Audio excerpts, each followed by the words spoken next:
वेगळं काय? पनीरची डिश चालेल? चालेल. ये हे दोघे बहीण भाऊ एकत्र आले की यांना माझ्या हातचं काहीतरी वेगळं खायचं असतं. मग मी ठरवलं आज छानपैकी पनीर चीज घोटाला बनवूया. बऱ्याच दिवसांपासून ही डिश पेंडिंग होती, पण ह्या दोघांची रिॲक्शन बघून ना वाव, मी तर एकदम खुश झाले. चला तर मग आज रेसिपी बघूयात पनीर चीज घोटालाची. त्यासाठी मी कढईमध्ये तेल आणि साजूक तूप गरम करून घेतलं, जिरे फ्राय करून घेतले आणि अगदी बारीक चॉप करून घेतलेला कांदा ॲड केला. कांदा मीठ टाकून छान पारदर्शक होईपर्यंत परतवून घेतला. नंतर 1 चमचा एवढी अद्रक लसूणची पेस्ट ॲड केली आणि तीही छान अगदी तिचा कच्चा वास निघून जाईपर्यंत व्यवस्थित परतवून घेतली. टोमॅटो आणि सिमला मिर्च सुद्धा अगदी बारीक चॉप करून घेतली होती आणि हे सगळं व्यवस्थित मिक्स करून छान परतवून घेतलं. आणि हे सगळं इतकं छान परतायचं आणि इतकं छान झाकण ठेवून शिजवून घ्यायचं ना की सगळं मस्त एकजीव झालं पाहिजे. म्हणजे आपण जेव्हा हा पनीर चीज घोटाला बनवतो ना तर कुठल्याही प्रकारचे पीसेस त्याचे सेपरेटली दिसायला नको. नंतर बघा मी ह्यामध्ये बारीक चॉप करून घेतलेली कोथिंबीर ॲड केली आणि सगळं काही छान परतवून झाकण ठेवून पुन्हा व्यवस्थित शिजवून घेतलं. हे सगळं असं छान एकजीव व्हावं म्हणून आपण याला छान झाकण ठेवून शिजवून घेणार असतो. तर बघा यामध्ये मग मी 1 टेबलस्पून एवढं दही ॲड केलं आणि पावडर्ड मसाले जसे की लाल मिरची पावडर, ही काश्मीरी लाल मिरची पावडर आहे, अर्धा चमचा हळद पावडर, 2 छोटे चमचे एवढी मी धने पावडर ॲड केली आणि 1 छोटा चमचा एवढा मी माझा होममेड गरम मसाला ॲड केला आणि सगळं काही व्यवस्थित मिक्स करून मसाले देखील कांदा टोमॅटो सोबत एकदम छान परतवून घेतले.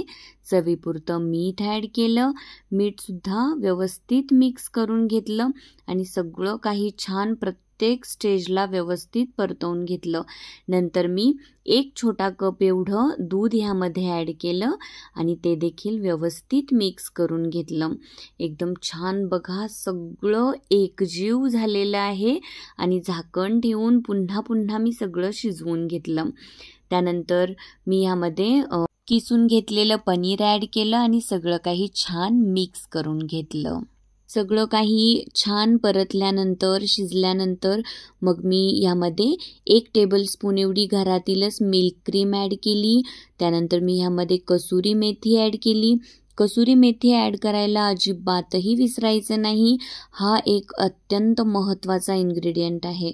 सगळं काही छान मिक्स करून घेतलं, परतवून घेतलं आणि याला मी ट्विस्ट दिला. यामध्ये मी 1 चमचा एवढा पावभाजी मसाला ॲड केला. हा पावभाजी मसाला ॲड केला ना की इथेच पनीर भुर्जी आणि पनीर चीज घोटाला यामध्ये एक मोठा डिफरन्स आहे हे आपल्या लक्षात येतं.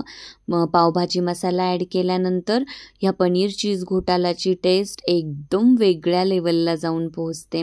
त्यानंतर 3 चीजच्या स्लायसेस मी इथे ॲड केल्या, थोडंसं मोझरेला चीज ॲड केलं, झाकण ठेवून चीज मस्त मेल्ट होऊ दिलं आणि रेडी आहे आपला हा पनीर चीज घोटाला. एकच नंबर बनला होता. मुले एवढे खुश झालेत ना, त्यांनी केलेलं कौतुक ऐकून मी तर एकदम भारावून गेले. तुम्ही देखील ही रेसिपी नक्की बनवून मुलांना खाऊ घाला. तर बघा त्यानंतर मग मी ह्यासोबत पाव सर्व करणार होते. हे पावभाजीसाठी आपण जे पाव आणतो ना तेच आहेत. तर त्यासाठी मी साजूक तुपामध्ये लाल मिरची पावडर, पावभाजी मसाला आणि कोथिंबीर ॲड केली. तुम्ही मीठ देखील ॲड करू शकता. मी मीठ ॲड करायला विसरले.